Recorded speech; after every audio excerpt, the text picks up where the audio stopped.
नमस्कार, मैं अनिकेत दीक्षित स्वागत करता हूं आपका आचरण न्यूज में।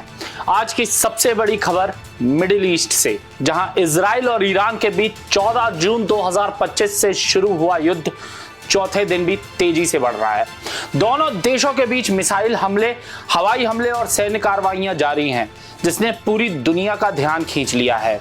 आइए इस युद्ध की ताजा जानकारी और इसके वैश्विक प्रभावों पर नजर डालते हैं। 14 जून 2025 को इजराइल ने ऑपरेशन राइजिंग लायन के तहत ईरान के परमाणु और सैन्य ठिकानों पर बड़े पैमाने पर हवाई हमले शुरू किए। इजरायली सेना ने दावा किया कि ये हमले ईरान के परमाणु हथियार बनाने की कोशिशों को रोकने के लिए जरूरी थे। इन हमलों में ईरान के नतांज परमाणु संयंत्र को भी भारी नुकसान पहुंचा और कई वरिष्ठ सैन्य कमांडर भी मारे गए, जिनमें Islamic revolutionary guard corps IRGC के प्रमुख हुसैन सलामी और जनरल मोहम्मद बघेरी शामिल थे। ईरान ने जवाबी कार्रवाई में ऑपरेशन ऑनसेट प्रॉमिस 3 शुरू किया, जिसमें तेल अवीव, हाइफा और यरूशलेम सहित इजराइल के प्रमुख शहरों पर दर्जनों मिसाइलों और ड्रोन दागे गए। ईरानी मिसाइल हमले में अब तक 14 लोगों की मौत और 390 लोग घायल हो चुके हैं। दूसरी ओर ईरान में 224 से अधिक लोगों की जान गई है, जिनमें 70 महिलाएं और बच्चे शामिल हैं। 15 जून को ईरान ने इजराइल के हाइफा रिफाइनरी और सैन्य ठिकानों पर हमला किया, जबकि इजराइल ने तेहरान के रक्षा मंत्रालय मुख्यालय और दक्षिण पार्स गैस क्षेत्र को निशाना बनाया। दक्षिण पार्स में आग लगने से 12 मिलियन क्यूबिक मीटर गैस उत्पादन रुक गया। हालांकि ईरान का दावा है कि आग पर काबू पा लिया गया है। इस युद्ध ने वैश्विक शक्तियों को भी हिलाकर रख दिया है।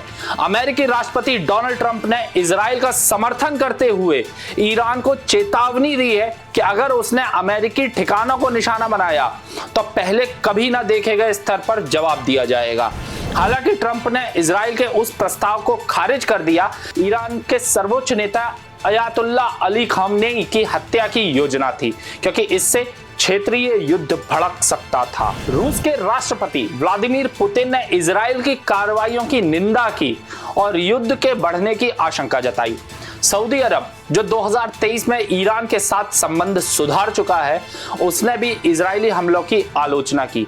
G7 नेताओं की कनाडा में चल रही बैठक में इस युद्ध को रोकने की चर्चा हो रही है, लेकिन अभी तक कोई ठोस समाधान नहीं निकला है। ईरान ने अमेरिका के साथ परमाणु वार्ता को रद्द कर दिया है, जबकि उसकी मुद्रा डॉलर के मुकाबले 10% तक गिर चुकी है। तेहरान में हवाई हमलों के सायरन और विस्फोटों से दहशत का माहौल है। विश्लेषकों का मानना है कि यह युद्ध क्षेत्रीय स्तर पर फैल सकता है, जिसमें हिजबुल्ला, सीरिया और खाड़ी देश शामिल हो सकते हैं। इजरायली प्रधानमंत्री बेंजामिन नेतन्याहू ने फॉक्स न्यूज को दिए इंटरव्यू में कहा कि उनकी कार्रवाइयां ईरान में शासन परिवर्तन का कारण बन सकती हैं। दूसरी ओर ईरानी राष्ट्रपति मसूद पेजेश्कियन ने चेतावनी दी है कि अगर हमले जारी रहे तो गंभीर जवाब दिया जाएगा। दोनों पक्षों की बढ़ती आक्रामकता ने एक लंबे और विनाशकारी युद्ध की आशंका को बढ़ा दिया है। इस युद्ध ने न केवल मध्य पूर्व बल्कि पूरी दुनिया को एक अनिश्चित भविष्य की ओर धकेल दिया है। क्या यह युद्ध रुकेगा या यह एक बड़े क्षेत्रीय संघर्ष की शुरुआत है? यह सवाल हर किसी के मन में है। हम इस खबर पर नजर रखे हुए हैं और आपको हर अपडेट देते रहेंगे। यह थी मिडिल ईस्ट से ताजा खबर।